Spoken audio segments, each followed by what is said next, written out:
Yeah, Bruce, please. I hesitate to raise my hand this quickly because I feel like there's a lot of digesting to do, but thank you both for fabulous papers and a lot of provocation. Christian, you'll forgive me if this doesn't seem like I've digested enough of what you're just saying. When you were talking about the Communist Manifesto, it sounded, this is going to be very crude, like you were really into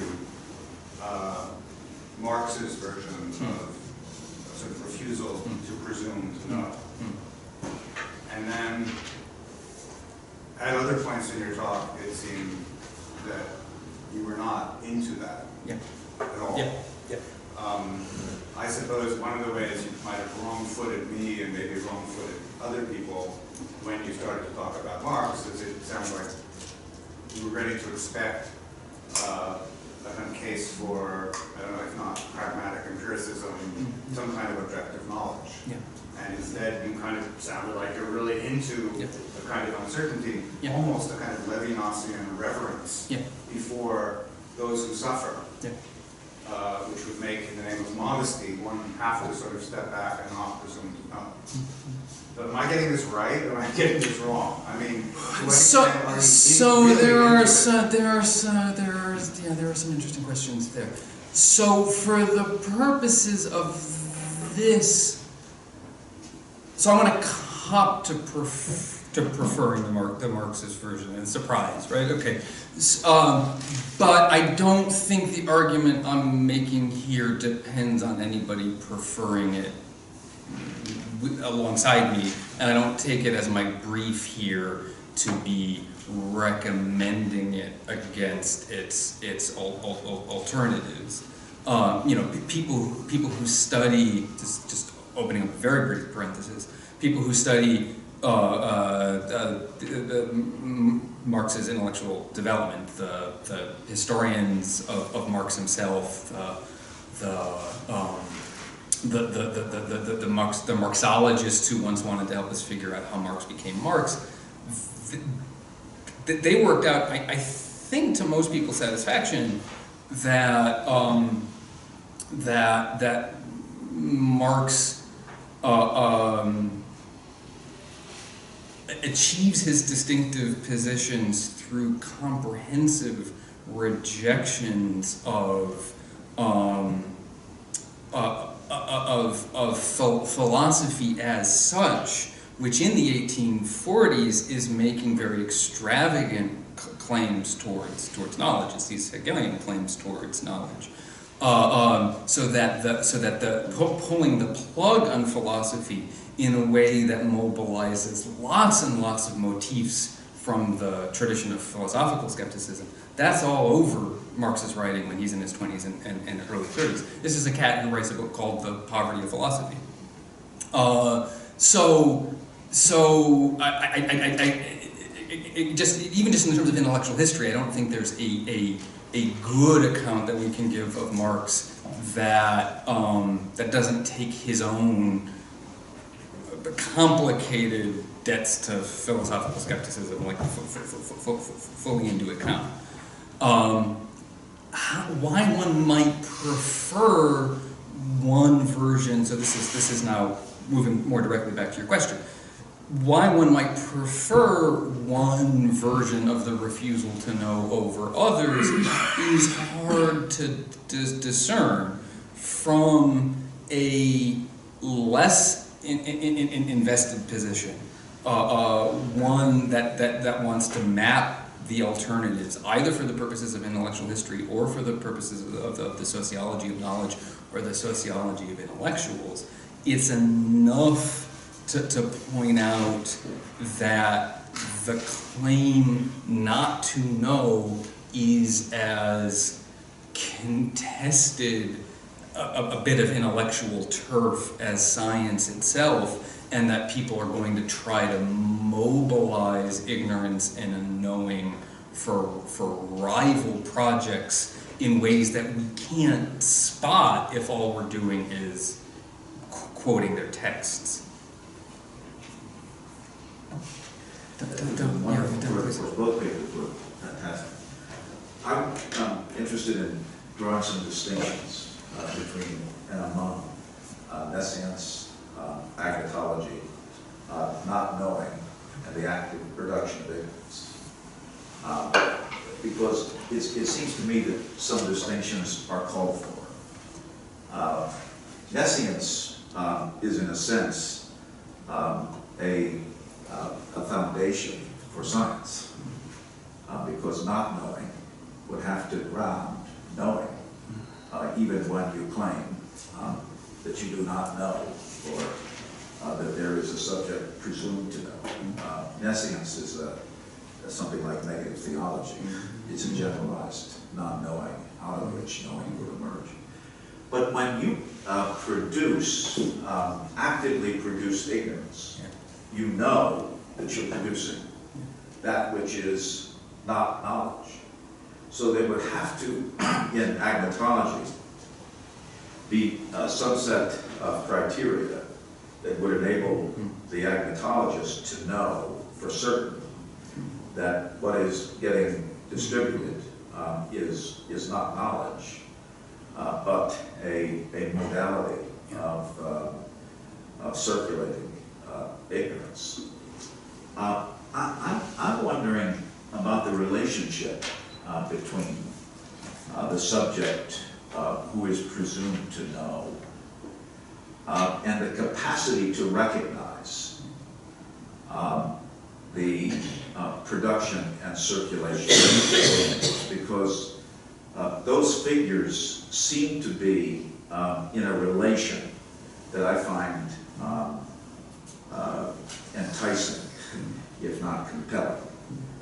And it seems to me that in terms of the unfolding of your argument, which is predicated on a hesitation, constructivism gives you a hermeneutic hesitation that enables you to move in multiple directions, all of which would be activated through the constant transformation of what could be described as a knowing that has teleological ans force, with a not knowing that's constantly bringing it up short with an impasse, as if this is the custom that you're getting accustomed to doing in the unfolding of your argument. So I have two questions, and the first is, what's the relationship between a figure who can recognize a figure who is producing ignorance, and the figure who is claiming that it is only the market that is presumed to know the distinction between that which is knowledge and that which would count as befuddlement, to use Leah's wonderful troping of this. I really liked the way in which you turned that into befuddlement in your talk. So that's one question. The second question has to do with your own position in the elaboration of this wonderful tour. It's a tour de force, and I love the intellectual tour de force. That is, as you unfold these wonderful moves, are you constantly resituating yourself at the site where constructivism develops? Yeah. And if you are, is that site the site at which the two figures in your exposition, which you claim to be in a relation of dubious oscillation, science studies and neoliberalism, are you allowing the convergence in your very unfolding of your argument of these figures into a kind of merging flow? So I'm not going to be able to do justice to that, but I'll have a stab at it. This first question about the relationship of those who spot ignorance as a knowable term, and those who mean to produce it. So I think one of the most interesting things that emerges if you start contemplating these figures is that you realize that the position of uncertainty or ignorance is surprisingly hard to maintain. And that could seem to generate certain paradoxes, given that the starting argument, Phil was explaining this to us yesterday, is that people are cognitively, kind of comprehensively lame. We are all cognitively lame. So you would think that ignorance and uncertainty would come easily. So we have these traditions of learned ignorance, where what you find is that people keep slipping, even out of commitments to ignorance, people keep slipping unwittingly into positions of the knower. Sometimes it's not unwittingly. The agnotologists, the Proctor and other sociologists and historians of science, their commitment to science qua science tends to be fairly robust, right? That is, they write from positions of considerable epistemological confidence. It's interesting and important work. There's been more of it. Proctor's book is called Science Wars. There was another important mid-90s book called Doubt is Their Product. There's something called Merchants of Doubt, Phil? That's the one, right? Yeah, that's,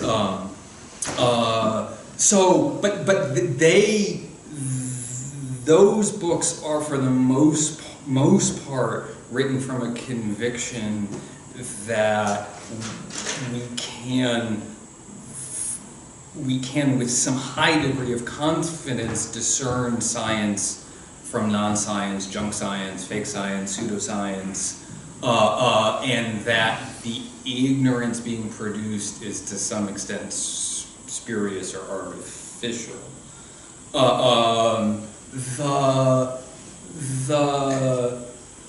The other problem then, the problem of the committed skeptics who mutate despite themselves into knowers, that is I think probably the more interesting problem, and might be a problem that was native to the University of Chicago. So Phil, one of the many things I learned from reading your writing is to be able to tell the difference between threads in the neoliberal thought collective, even when they're able to make common cause, realizing that they're setting the emphases differently, and realizing that the Hayekian strand is sometimes at odds with Chicago proper, in part over this, because of the demonstrated scholarly mastery over the domain of the economic sought by the Chicago school can sit really uncomfortably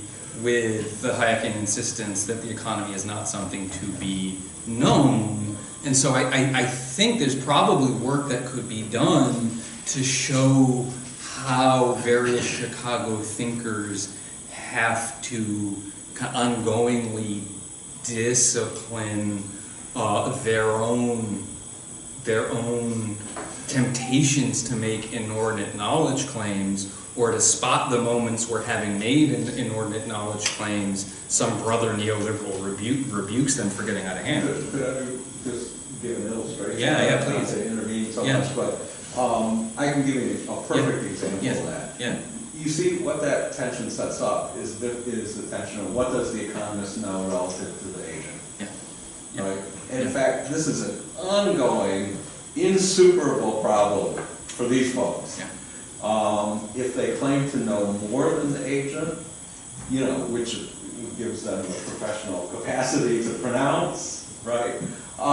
Then they're in this strange situation that, why doesn't the agent just wise up and, read the Chicago Economist? If they know the same amount, well then what is the pretension of the economist? Because what does the economist have to add to this whole deal?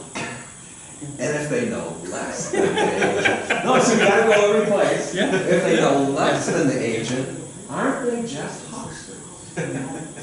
And believe it or not, all three are discussed at Chicago.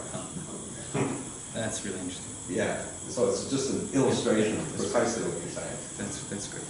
And? I had a question for Leah.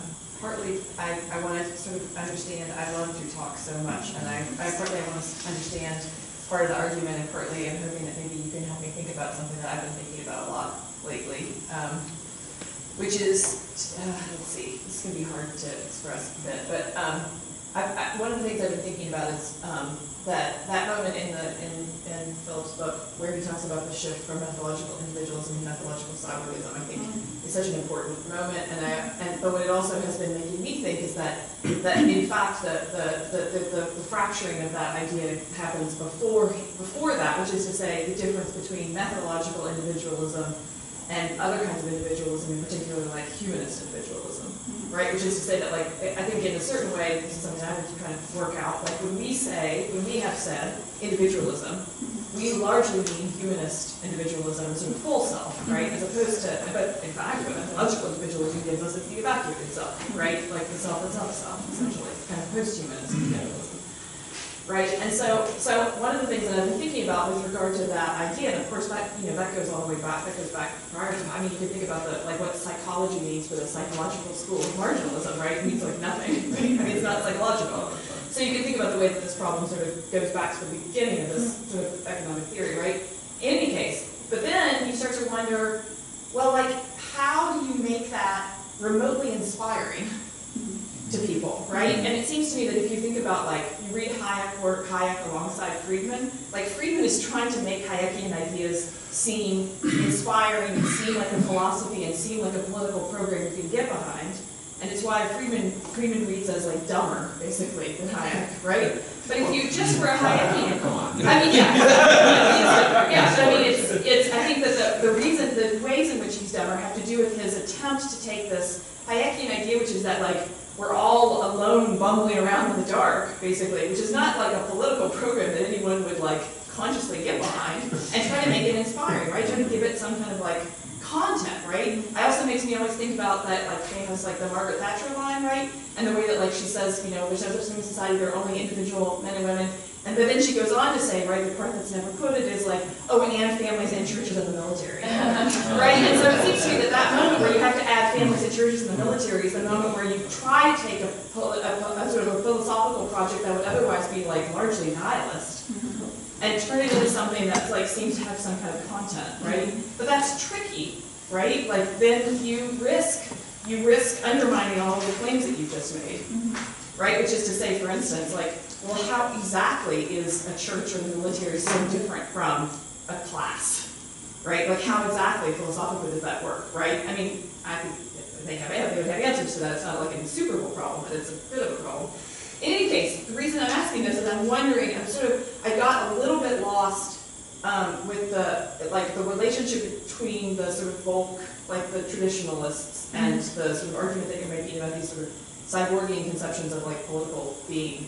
And I'm wondering whether or not, like, I'm just thinking about like that Richard Spencer quote, right? Like that's a moment where he's also like where geography and like rootedness come back in. Like, is that sort of folk stuff like an attempt to give some kind of like real content to this sort of evacuated post-human cyborg subjectivity, or is it a refutation, or is it more of a refutation of it? Like I understand how the organizational structures are drawing on these kind of ideas of like the network and stuff that come out of the cyborg tradition, but it also seems like there's maybe a little bit of tension in that attempt to sort of like restore kind of like history for one thing, right? And sort of commonality, and anyway, I don't know if that made any sense of the question, but No.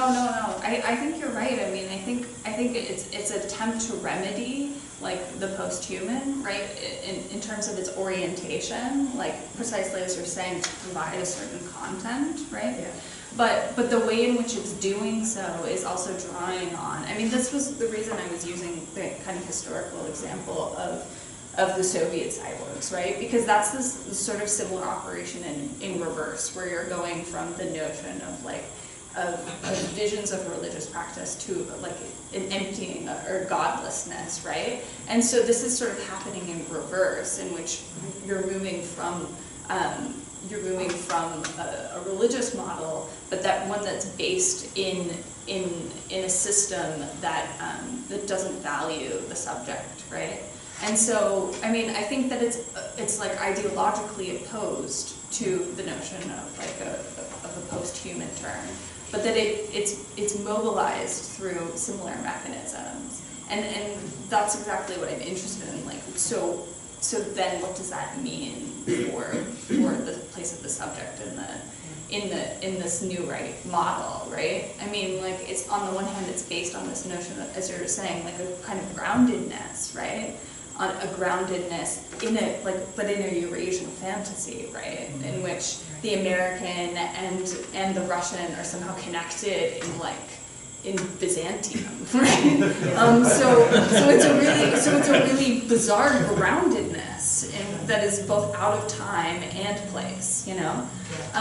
So it's totally inconsistent in that sense. That's great. That's actually, yeah, that's really useful. And then I see also the connections to Said. Like there is a relationship between these arguments. If you don't mind, well, Abigail's reminding me of time, so let me arbitrarily just point to Nancy here and ask the rest of you to hold your questions till later, because David is yet to speak this morning. Yeah, thank you. I feel like I won the lottery. I'm sorry. I want to continue the Byzantium motif, because I think Byzantium is a useful model through which to understand what the position that you're trying to establish. Yeah. To some extent, I feel like your talk shuttled back and forth between, let's say, the 1920s, teens and 20s, and the present day, and didn't say a great deal about the interim. Not so much criticism, but an eagerness to hear what fills in the gaps, including, for example, Alexander Korzhev, who I think would be an interesting figure for you to expand upon. Korzhevnikov in our neck of the woods in the east, but Korzhev for the French, for the Straussian and so forth. But one of the contributions that could potentially make has to do precisely with this category of ethnic nationalism and an ethno-nationalist traditionalism, which seemed to be a major force under Putin until Crimea happened, and now it seems to me comes into crisis. Comes into crisis in the following way. I'll try to be succinct so we have time for at least some kind of an answer. I'm wondering if you agree with me. Until Crimea, we had a phenomenon like Novorossiysk, which is conjuring up a fictional entity of kind of ethno-national traditionalism under the imperial umbrella, with no aspirations to the nation state whatsoever. In fact, a certain amount of anarchism could be tolerated precisely because it wasn't going to hive off and become some wacky nation state again, right? It knew where it belonged, it knew where its place was. The problem was when Eastern Ukraine and Crimea happened, there's a schism that happens in the Putin logic. On the one hand, ethno-nationalist emancipation lends itself to Eastern Ukraine. They've been ignored, they're offended, those, Atlanticist conspiracy, Western Ukrainians are all, Ukrainian-speaking, whereas that part of Eastern Ukraine is Russian-speaking and wants to really itself, supposedly, with the Russian Empire. And so that kind of ethno-nationalism is consistent with what we have been reading about. Crimea, by contrast, for all kinds of historical reasons that we don't need to enumerate, if you start pouring ethno-nationalism into the mix of Crimea, you have a political and military mess on your hands, given how many people lay claim to Crimea according to an ethno-nationalist agenda, right? So you simultaneously have Putin's alliances pulling in completely opposite and to some extent incompatible directions, which would be, I suppose, a threat, except for his capacity to finesse completely opposite meanings simultaneously into a single doctrine, which I think is a good example of Eastern neoliberal authoritarianism, the ability to both be state and non-state, to be ethno-nationalist and anti-ethno-nationalist, to be empire-preserving nationalism, a la Russian nationalists, and empire-destroying nationalists, as in Dagestan, Chechnya at the same time. So I'm wondering what you think about the ways in which ethno-nationalism comes to crisis exactly now, that is to say from about 2011, when the protests start in 2012, when the elections happen and there's declaration of fraud, and then 2014, the invasion, I would say the invasion of Ukraine, the seizure of Crimea and so forth, that screws up the ethno-nationalist argument. And its apparent compatibility with Byzantium, to bring it back to that trope. Byzantium being the kind of quintessential umbrella, imperial umbrella, within which the ethnic territorialities find a home and do not realize themselves as nation states. But I mean, I see there's that ambivalence with relationship in relation to Ukraine is always there. Like, the central to the Eurasianist recuperation of Ukraine, right, as being both, on the one hand, like the non-Russian space that is Russia, right? Ukraine, Yeah. on the border. Yeah, exactly. Yeah. So I mean it seems like that paradox is already written into the idea. But also the complete belief that Europe, Ukraine can never be a nation. It's not a nation thing at all. Period. I am definitely in agreement with you about that paradox, but that's central also to, and I think this is the point you're trying to make, to Russian expansion, or as well as Soviet expansion, right? Like the critique of the anti-imperial critique at the same time amidst the expansion in the Civil War, right? For example, but that is central to the operation of Soviet imperialism, as it was similarly for Russian imperialism. So that means like a central function in the dissemination of an imperial ideology. Yeah, and I suppose the originating fear is Lenin and to some extent Stalin's fear of bourgeois nationalism. That would gain hold. Yeah. Fear that which led to the creation of national Bolshevism on the periphery and the purges in turn, right? So they promoted like all of these Muslims to communist ranks to build Muslim nationalism and promote Islam, and then they were like, oh my God, these guys are promoting Islam, and so now political Islam, and then you have so thank you. Thank you. Thank you both very much.